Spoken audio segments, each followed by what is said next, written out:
Hello दोस्तों। मुझे उम्मीद है कि आप सभी अच्छे होंगे। दोस्तों, अब हम एनालिसिस करेंगे निफ्टी 50 का। बैंक निफ्टी के एनालिसिस की वीडियो मैंने चैनल पे अपलोड कर दी है। साथ ही साथ हमने एक नई सीरीज भी शुरू की है जहां पे हम लॉजिक्स एक्सप्लेन करते हैं कि आज की ट्रेडिंग के दौरान क्या क्या लॉजिक्स इस्तेमाल किए जा सकते हैं। तो ये चीज़ें आपको डिटेल में समझाई जाती है। उसकी भी वीडियो आपको चैनल पे अपलोड कर दी गई है, आप जाके देख सकते हैं। फिलहाल यहाँ पे हम सिर्फ और सिर्फ डिस्कशन करेंगे निफ्टी 50 में हमारी क्या स्ट्रेटेजी रहनी चाहिए कल के लिए। अगर आप यहाँ पे देखेंगे, वन डे का मैंने टाइम फ्रेम लगा रखा है। वन डे के टाइम फ्रेम पे मैंने लॉजिक वाली वीडियो में भी आपको समझाया था कि एक सपोर्ट लाइन हमें यहाँ पे दिखाई दे रही है। तो अगर मार्केट में गिरावट आई, यानी कि निफ्टी 50 में अगर गिरावट की सिचुएशन बनी, तो ज्यादा पॉसिबिलिटी है निफ्टी 50 इसी ट्रेंड लाइन की रेस्पेक्ट करता हुआ दिखाई दे।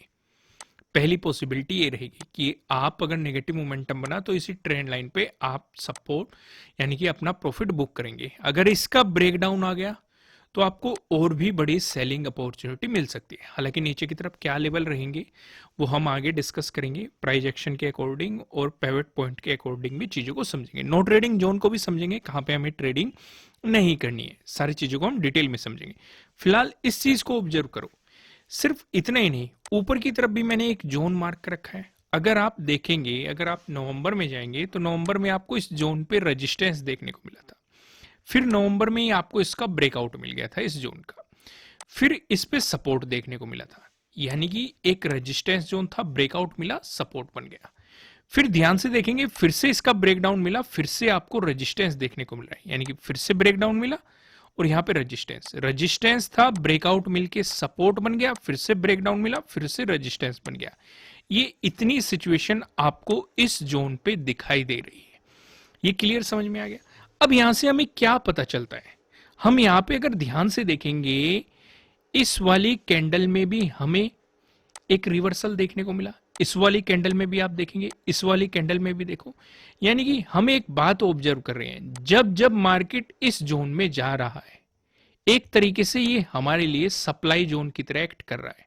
हमें रिवर्सल देखने को मिल रहा है। ऊपर भी आप देखेंगे, अपर शेडोज आपको अच्छी खासी दिखाई देगी और यहाँ पे लोअर शेडोज भी आप देख सकते हैं। तो यहां से हमें एक बात समझ में आ रही है कि ज्यादा पॉसिबिलिटी है, अगर मार्केट में पॉजिटिव मोमेंटम आया और मार्केट इस जोन में गया तो हमें एक रिवर्सल देखने को मिले या एक रिजेक्शन देखने को मिले, या यहां से सेलर्स हावी होते हुए दिखाई दे। यानी कि हमें सप्लाई जोन का पता चल गया ऊपर की तरफ। लेकिन अगर इसका ब्रेकआउट मिलके प्राइस ऊपर सस्टेन कर गया तो ज्यादा पॉसिबिलिटी है आपको गैप अप ओपनिंग देखने को मिले, इस तरह की सिचुएशन। या फिर यहां पे हम एक पॉसिबिलिटी और डिस्कस करेंगे।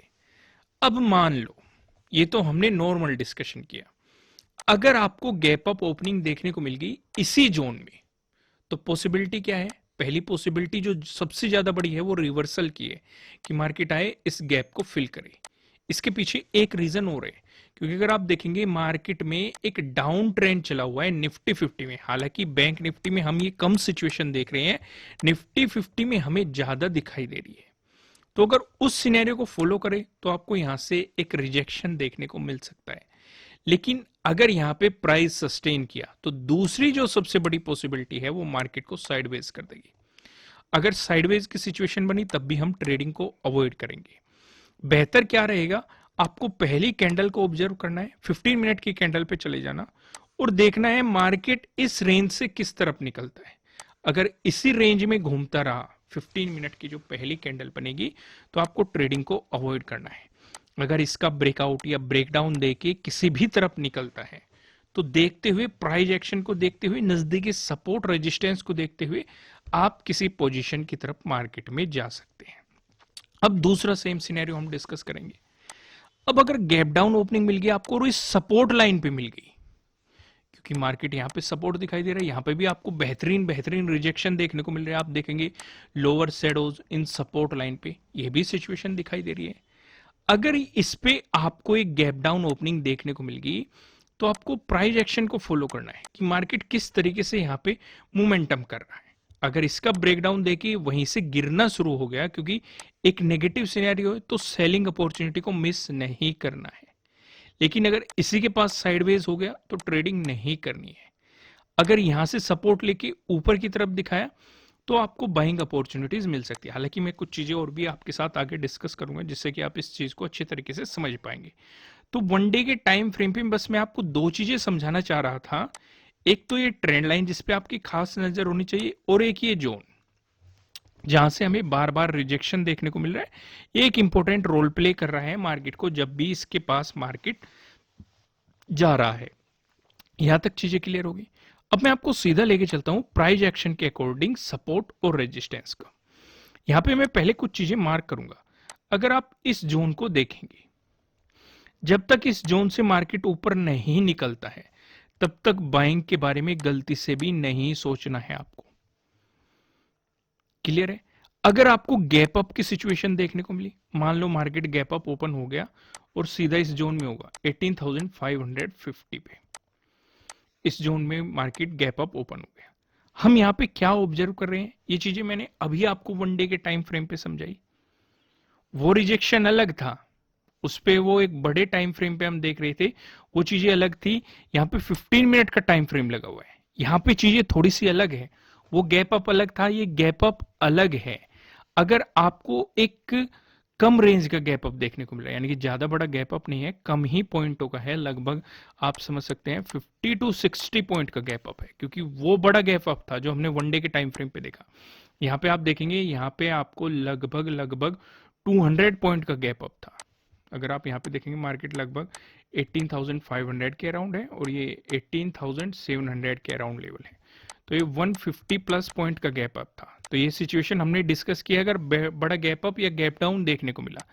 लेकिन अगर आपको कम पॉइंटों का गैप अप या गैप डाउन देखने को मिलता है और इस जोन में देखने को मिलता है, यहाँ पे हम क्या देख रहे हैं, नाइन्थ को भी मार्केट ने यहाँ पे एक साइडवेज मोमेंटम दिया था, उससे पहले एट्थ को भी एक मजबूत सपोर्ट देखने को मिला था, सेवंथ को भी एक मजबूत सपोर्ट देखने को मिला था। यानी कि एक तरीके से ये आपके लिए एक सप्लाई जोन की तरह एक्ट कर रहा है। और यहाँ पे डे लोज भी है, सेवंथ का भी डे लो है, एट्थ का भी डे लो है। और जब डे लो है और मार्केट इसे नीचे से ऊपर की तरफ अप्रोच करेगा तो ये एक रेजिस्टेंस के रूप में आपके लिए काम कर सकता है। तो उस सिचुएशन में मार्केट एक रिजेक्शन लेके पॉसिबिलिटी है इस गैप को फिल करने आ सकता है। अगर ये सिचुएशन बनी तो यहाँ पे प्राइस एक्शन देखो कैसा क्रिएट हो रहा है। अगर सपोर्ट लेके ऊपर जाएगा तो बाइंग अपॉर्चुनिटीज मिल सकती है, पहला टारगेट आपके लिए यही हो जाएगा, यानी कि 18,550। अगर इसका ब्रेकआउट मिला तो 18,650 आपके लिए अगला टारगेट हो जाएगा। यहां तक चीजें क्लियर है, सारे कॉन्सेप्ट समझ में आ रहे हैं, क्लियर है? वहीं पे देखो यही सेम लेवल आपके रहेंगे अगर फ्लैट ओपन होकर मार्केट ने एक पॉजिटिव मोमेंटम दिखाया, लेकिन कंडीशन क्या रहेगी, इस जोन का ब्रेकआउट आपको होने देना है, यानी कि 18,520 का जो है इससे ऊपर आपको प्राइस सस्टेन होने देना है, तब आपके लिए रेजिस्टेंस जोन काम करेंगे। दूसरा डिस्कशन करते हैं, अगर आपको गैप डाउन ओपनिंग देखने को मिली, अगर मान लो वो इस जोन में होती है 18,440 का जो जोन है, इस जोन में अगर आपको गैप डाउन ओपनिंग देखने को मिलती है समवेयर यहाँ पे, तो आपको देखना है कि मार्केट नाइन्थ के डे लो पे किस तरीके से रिएक्ट कर रहा है। अगर मार्केट ने, आप इसके नाइन्थ का डे लो मार्क कर लोगे और ये लेवल थोड़ा सा ऊपर है 18,450, गैप डाउन ओपन होके अगर मार्केट ऊपर आ गया तो जो 12th का डे हाई है इस पे रिजेक्शन की पॉसिबिलिटी है, क्योंकि डे हाई फिर रेजिस्टेंस की तरह एक्ट करेगा। अगर डे हाई का ब्रेकआउट देके प्राइस ऊपर सस्टेन कर गया तो ज्यादा पॉसिबिलिटी है रेजिस्टेंस आपके लिए एक्ट कर सकते हैं, मार्केट में पॉजिटिव मोमेंटम आ सकता है, क्योंकि यहाँ पे डे हाई के ब्रेकआउट वाली स्ट्रेटेजी भी आपके लिए काम करेगी और ये भी मार्केट को ऊपर की तरफ पुश करेगा। लेकिन अगर मार्केट इसमें गैप डाउन ओपन होता है 18,450, तो फिर नाइन्थ का डे लो मार्क कर लो और इस पे मार्केट किस तरीके से रिएक्ट कर रहा है। अगर इसका ब्रेकडाउन दे दिया तो डे लो के ब्रेकडाउन वाली स्ट्रेटेजी काम करेगी और यहाँ पे सीधा सीधा 12th का जो डे लो रहेगा ये आपको अचीव हो जाएगा, यानी कि 18,350 तक मार्केट आपको जाते हुए दिखाई दे जाएगा। क्लियर समझ में आया? अगर फ्लैट ओपन होता है तब भी आपको ध्यान रखना है, उस सिचुएशन पे 18,440 आपके लिए पहला सपोर्ट, इसका ब्रेकडाउन मिल गया तो 18,350 आपके लिए दूसरा सपोर्ट यहाँ पे रहेगा। अब आगे बढ़ते हैं, डिस्कशन करते हैं नो ट्रेडिंग जोन का। यहाँ पे आप देखेंगे आपको दो रेड लाइन दिखाई दे रही है, नीचे लेवल लाइन की बात करेंगे 18,467, ऊपर लेवल लाइन की बात करेंगे 18,521, जो कि आप देखेंगे 12th का डे हाई भी है। जब तक मार्केट आपको इस जोन में दिखाई देता है, आपको मार्केट में कोई भी पोजीशन नहीं बनानी चाहिए, आपको मार्केट को जस्ट ऑब्जर्व करना चाहिए। अगर मिलता है इसका ब्रेकडाउन, प्राइस नीचे सस्टेन करता है तो आपको मिल सकती है सेलिंग अपॉर्चुनिटीज। वहीं पे अगर मिलता है आपको इसका ब्रेकआउट, प्राइस ऊपर सस्टेन करता है तो आपको मिल सकती है बाइंग अपॉर्चुनिटीज। अब ऊपर की तरफ क्या लेवल रहेंगे, नीचे की तरफ क्या लेवल रहेंगे, एक डिस्कशन हम पिवट पॉइंट की मदद से कर लेते हैं। अगर निफ्टी 50 में एक पॉजिटिव मोमेंटम देखने को मिला, उस सिचुएशन पे जो पहला रेजिस्टेंस दिखाई दे रहा है 18,525 पे नजर आ रहा है। अगर आपको इसका ब्रेकआउट मिला, जो आपको दूसरा रेजिस्टेंस दिखाई दे रहा है 18,590 पे दिखाई दे रहा है। अगर आपको इसका भी ब्रेकआउट मिलता है, जो आपको तीसरा रेजिस्टेंस दिखाई दे रहा है 18,620 पे, आपको यहाँ पे तीसरा रेजिस्टेंस दिखाई दे रहा है।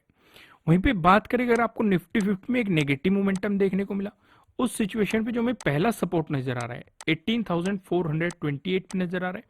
अगर इसका ब्रेकडाउन मिला, जो आपको दूसरा सपोर्ट दिखाई दे रहा है, दूसरा सपोर्ट बताने से पहले मैं आपको बता दूं, ये आपके लिए किसी भी तरह का ना तो कोई बाय रिकमेंडेशन है, ना ही कोई सेलिंग रिकमेंडेशन है। ये जस्ट एजुकेशनल पर्पज से बनाई गई एनालिसिस वीडियो है। इन्वेस्ट करने से पहले आपको अपनी रिसर्च करनी है, अपने इन्वेस्टर की सलाह लेनी है, क्योंकि प्रॉफिट भी आपका होने वाला है, लॉस की जिम्मेदारी भी आपको अपने आप लेनी है। जो यहाँ पे हमें सेकंड सपोर्ट नजर आ रहा है 18,364 पे नजर आ रहा है। अगर आपको इसका ब्रेकडाउन मिलता है, जो आपको तीसरा सपोर्ट दिखाई दे रहा है 18,268 पे, आपको यहाँ पे तीसरा सपोर्ट देखने के लिए मिल रहा है। दोस्तों, इस वीडियो को लाइक कीजिएगा, चैनल पे नए हो तो चैनल को सब्सक्राइब कीजिएगा और बेल आइकन प्रेस कीजिएगा, जिससे आपको आने वाली वीडियोस के नोटिफिकेशन मिल सकेंगे। फिर मिलेंगे किसी नेक्स्ट वीडियो में किसी अच्छे कंटेंट के साथ। Thank you.